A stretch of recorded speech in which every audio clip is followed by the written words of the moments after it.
Hello students, welcome to EPG Patashala. I'm Dr. K.R. Rammohan, Associate Professor, Head Department of Anthropology, Sikkim University. Today we are going to talk a module on symbolic anthropology, and this module is from the paper Theories and Methods in Social Cultural Anthropology. So before we go this module, let us see what are the learning outcomes from this module.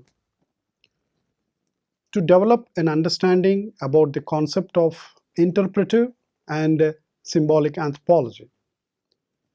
To know about the contribution of various scholars to the concept. To be able to critically analyze the topic. To know about the recent trends, particularly in cognitive anthropology. Before we begin, what is symbolic anthropology? There are two important themes emerged. It is not only just studying the symbols, but the overall pattern of a given society. How do they codify various cultural aspects? And it is the job of the researcher to interpret the culture like a language. So they have an opinion that culture is like a language. And our job, or the ethnographer's job, is to understand this language, which is called culture, and we need to interpret this culture. Hence, it is interpretive anthropology. So, symbolic anthropology is believed like that language.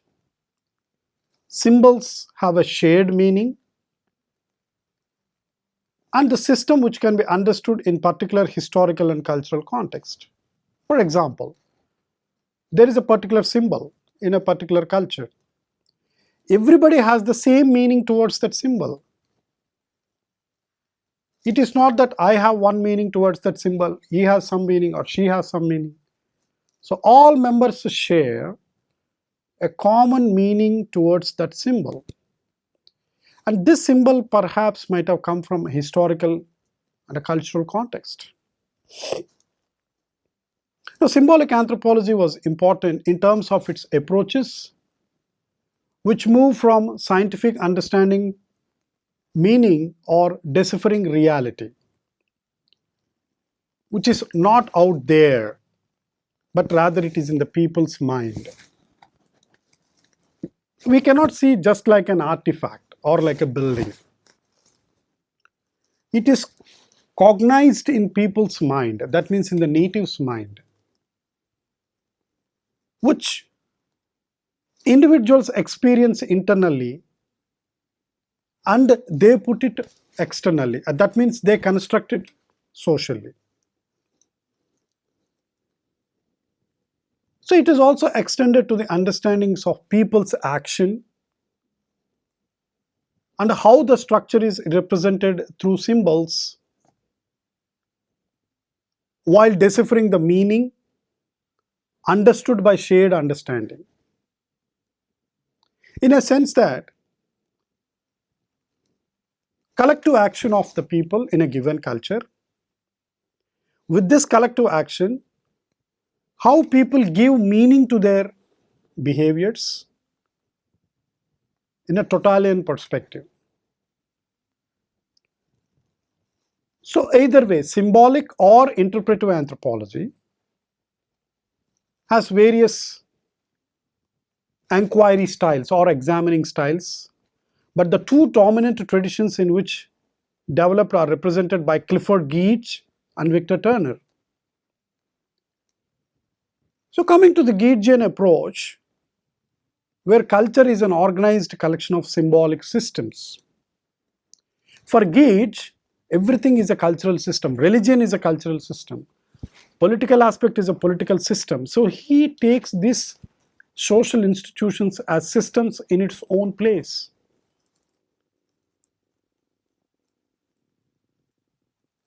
But Turner's work is basically, again, which reflects some nuances of a structure functionalist way.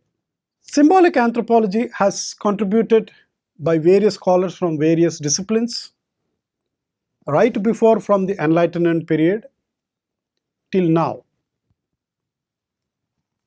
So the two scholars from Enlightenment period who contributed immensely are Battista Vico. Descartes has given a new impetus that how experiences can be interpreted at a philosophical level, because these two are philosophers, classical philosophers, where Vico emphasized on the causality, in a sense that how certain things have emerged. What is the cause and relationship? Like what it is, which is a step towards formulation of a theory which is basically human centric. That means how humans have constructed and how what meanings they gave. So these disciplines which contributed towards interpretive approach are ranging from history, phenomenology, hermeneutics, and sociology. So we can find these contributions while we study interpretive anthropology or interpretive approach. Now, hermeneutics is a philosophical investigation which is drawn from the word hermes, which resembles the Greek god, that God's message to human beings. So taking some cues from hermeneutics,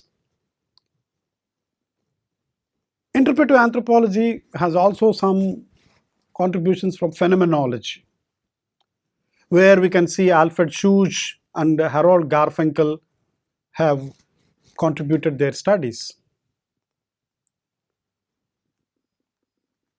Now, Alfred Schuch is basically a sociologist, also a phenomenologist, who has immensely influenced Garfinkel, and Garfinkel has come a new approach in anthropology. It is called ethnomethodology. That means the whole methodological observation, the whole methodological inquiry should be only towards the actors of a particular culture. See the word prefix, ethno, means ethnic, culture related. This culture related only related to that specific culture, but we should not take to the other culture. If I am studying society A, the whole methodology should be towards that culture only. We should not bring the other cultural methodology towards here, or the way we study other cultures. So in that sense, we have to understand ethnomethodology, which is basically has this motivated from action theory, which is, again, we have to go back to sociological thinking of Talcott Parson, where he gives more importance to how people act out, or his famous theory of action theory, social action. And Husserl, Edmund Husserl, again a classical thinker who founded classical phenomenology. So there is a combination of this phenomenological understanding towards in ethnomethodology. So this ethnomethodology grew in response to the various methodological problems in traditional sociology in studying how the societies are being functioning. So phenomenology describes meanings attributed by individuals. So how I give a meaning to this, how I give meaning to this action, how I give meaning to this action. Why are you doing this? Then we give a meaning to that. Why are you not doing this? I'll give a meaning to that. And since Husserl believes that people have knowledge for course of conversation, if I want to talk to you, I should have some knowledge to talk to you. And it needs some circumstance. And it needs some expressions. So in that sense, ethnomethodology, which is interpretive anthropology, comes from Garfinkel, has also been influenced by Max Weber, where he wants to study from text to the people, not the classical text, but to the people, to individuals in a situation. So Garfinkel showed that any given social order in that society was produced in a particular way and by the people. Let's say there are systems in this society that shows that there is a social order.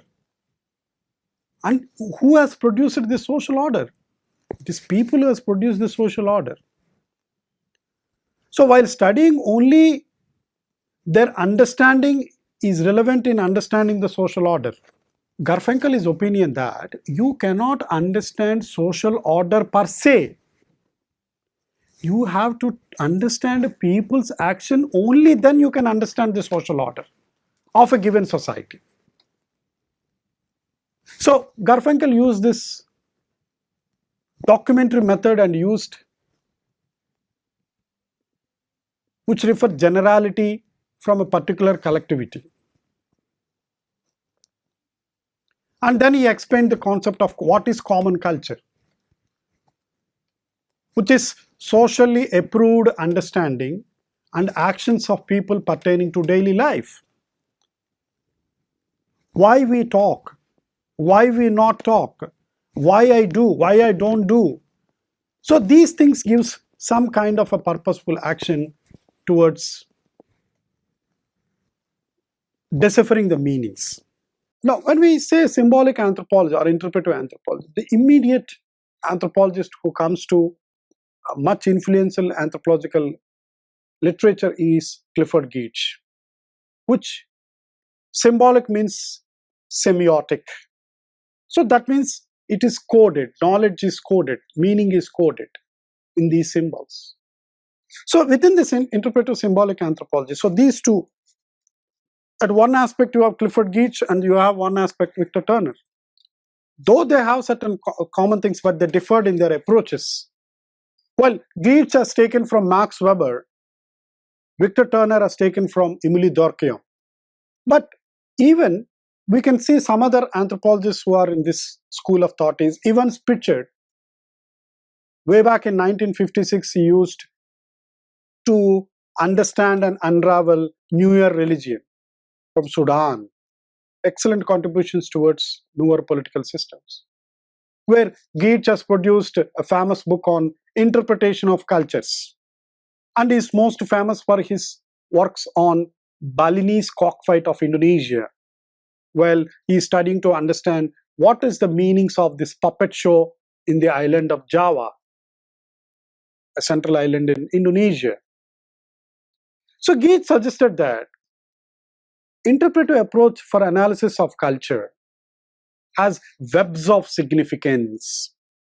So everything has a web. It is connected to each other and it has a significant meaning which is endorsed to it. Where Geertz correlated anthropological studies to the culture studies by defining aim that anthropology as quote unquote thick description. It should not be thin description. That means the ethnographer should come as much as possible interpretations of one particular cultural feature, where broad assertions are supported by facts available in the design of the culture. So if culture is designed and we have to take all the facts and interpret it as much as possible towards a thick description. So Geertz is mostly given a lot of explanations towards how and why this cockfight take place among Balinese. So a fight takes place, there are so many actors, so much of symbolic importance takes place, including the symbols of what is cock, why is there are guys, those who are betting, those who are not betting, what is a lady killer, what is a warrior, who is a hero, what is a deep play. All these things give. And what is the difference between a rooster with a dying cock? All these things are given an exhaustive meanings in a small feature like this Balinese cockfight. So the centrality of this beautiful ethnographic work which given by Clifford Geertz, Cockfight in Bali, is explained when every dispute or argument or a war or a conflict, etc., happening in the culture, it is related to this cockfight, which is a cultural activity. So he can, Geertz wants to draw how a ritual of a cockfight can be compared to the things that are happening in the total culture of Bali. So it is reported by Geertz that men spend more time in grooming and feeding their cocks, discussing over them, and many more activities where cocks are the central figures. So expanding the whole approach of Balinese cockfight, he had as a deeper meaning in terms of grooming, in terms of how it has been an integral part of this life, has been coming from one generation to another generation. We need to go the entire ethnographic study of the Balinese cockfight by Geertz. So within this, we can see there are two types of bets are also being given by different groups, one kin group by another kin group, and how the villagers are surrounded for this actual cockfight in this culture, and how the rules, the regulations, it has been written in the palm leaves. All these things gives a beautiful extension of how a symbolic cockfight is reflected in the total culture of in the Bali. To draw some conclusions of this ethnographic work or the cultural activity of this cockfight, themes like gambling, status hierarchy, aesthetic evoking excitement while it is the cockfight, the real cockfight is taking place, all are connected to rage, fear, bounded by the rules which have a symbolic structure in the inner society. A layman cannot understand these things. He thinks it's only a cockfight. But Geertz has shown that there is a lot can be taken from this cockfight to the outer society, the society in which people are constructed. And the issues that involved in these things, the symbols, the emotions, the tradition, the rules, the gaming, people preoccupied with all the time with these things are all connected to this whole range of, see, look at the complexity of this nature of cockfight, which has lots and lots of resemblance to the total social life.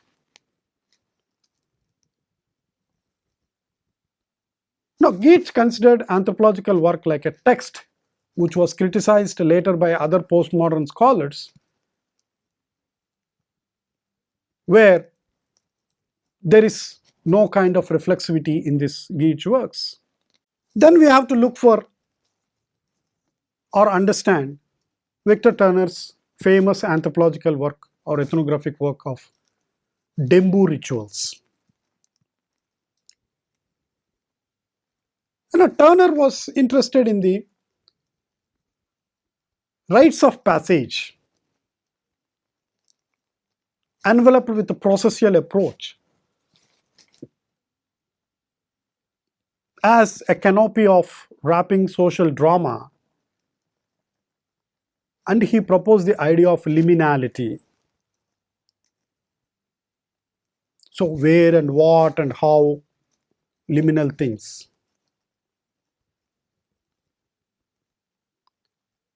So Turner gives a lot of comparisons of a tree which can produce us milk, the parts of the tree, how it is been related to women, as how it has been drawn into rituals, which is also given. Now, taking Turner's approach in giving symbolic expressions of a tree, a milk tree, and a woman, one can come out, or Turner has given more conceptual clarity on this. So in the process of these things, there are 4 stages described by Turner. The first one is the violation of regular norm governed social relations between groups and persons. If there is a violation, there could be crisis stage to the extension of violation. And again, there is a redressal mechanism channelized by the local leaders or the local leader. And again, the last stage is the reintegration of what already upset a social group because of this violation. So this comes in like a circular kind of a thing. It starts with that and ends in that thing kind of a thing. So together with Geertz and Victor Turner's, one can understand the entire cultural system.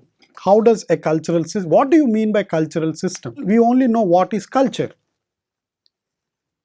But in interpretive anthropology, the stress is more on that there is a concept called cultural system.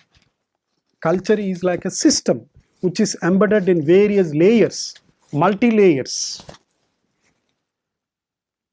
Layers upon layers, layers upon, like a system which is designed. Culture is also like a system with many layers. So Schneider, which has contributed more with the systems of symbols, he says that there are core symbols, which again we have a similarity with the Levi-Strauss structure. And symbols constitute the system, and these systems have units to a particular domain of culture, like religion, religious system, religious symbols. And these units are related to each other. And symbols have basic unit of domains. For example, religious symbols, political symbol, rites of passage symbols, gender-wise symbols. So the levels of social reality was formed by action and by other symbols.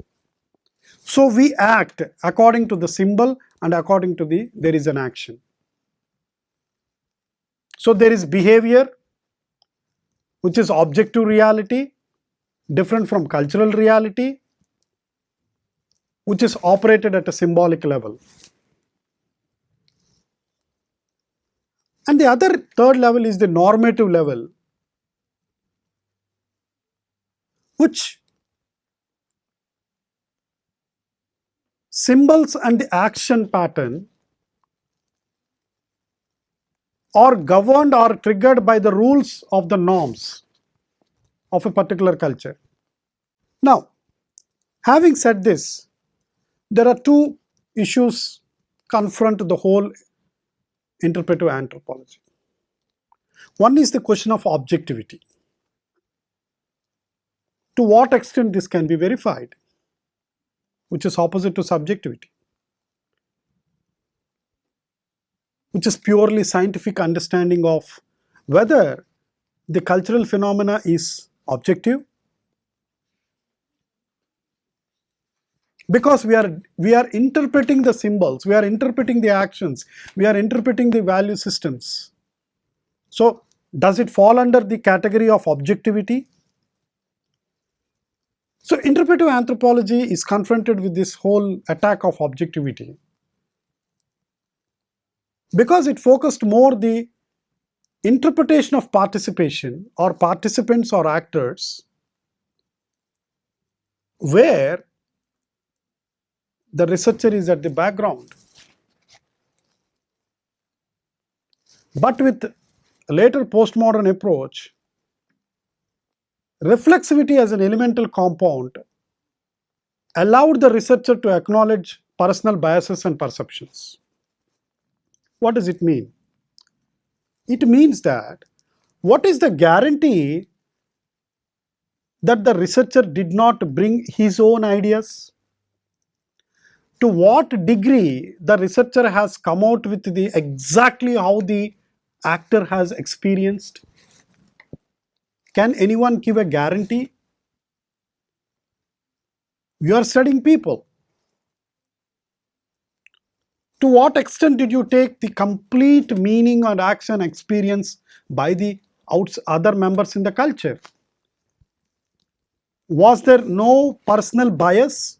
Was there no personal intervention where the researcher did not create anything on its own? Is a question of objection or contention. Now another confrontation is with the validity, to how valid these statements are. Gates himself argued validation of interpretation being problematic. He himself acknowledged that. Where? Because there are various levels of interpretation. Because interpretation becomes complex. There is an insider and the outsider. Insider's reality,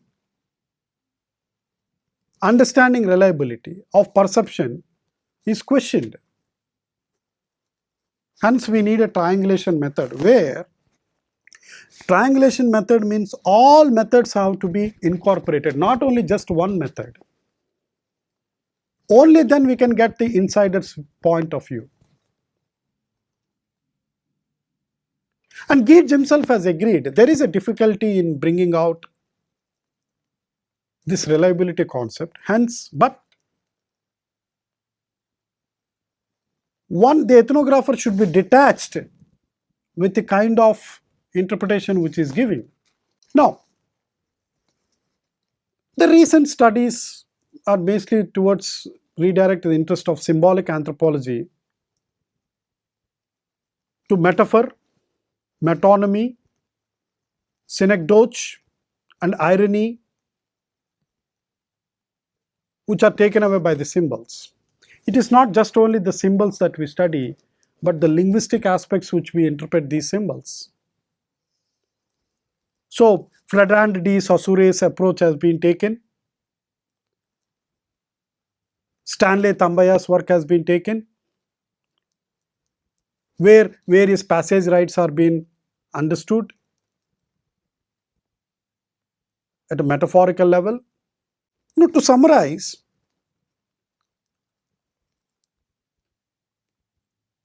symbolic / or interpretive anthropology perceives or considers society or culture is like a language. So what is the job of the anthropologist or the ethnographer? Is to first to know, to understand this language and interpret this language to the others, to put it very simply. Now, how does this one go about? Because they see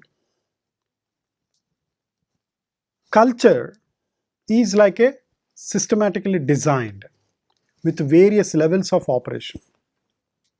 And within these systems, individuals are the key role makers or key actors. So now comes this process of understanding at a phenomenological level the lived experiences and the meanings that peoples give.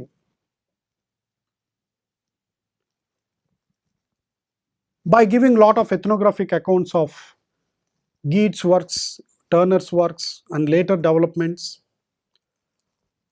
Nevertheless, symbolic anthropology, interpretive anthropology has given a different approach to study cultures in detail from subjective aspects, particularly subjective aspects.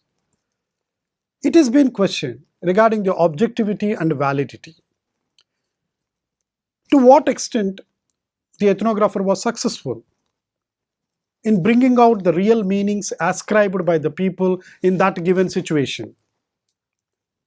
To what extent these statements are valid claims by the ethnographer.